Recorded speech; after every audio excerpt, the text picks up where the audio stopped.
يقول لك ما هو السلفقي لما جه طلب 10,000 جنيه، هو كان جالك، هو كان يعرفك؟ ما انت اللي طالبه يا بايخ يا بايخ. وكان يعرفك ولا يعرف ابوك اللي مات؟ انت اللي طالبه ومتحايل عليه.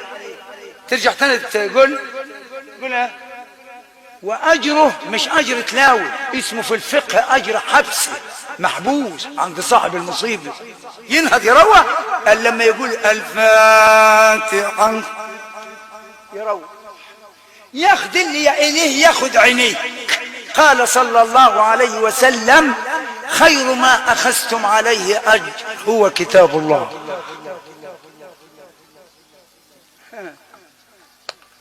يا ولاد الايه دي العيال ما في ظنهم ان ما حدش قدامهم. اوعى، لا تعال ناقشني، لو عندك دلائل تعال انا قاعد اهو.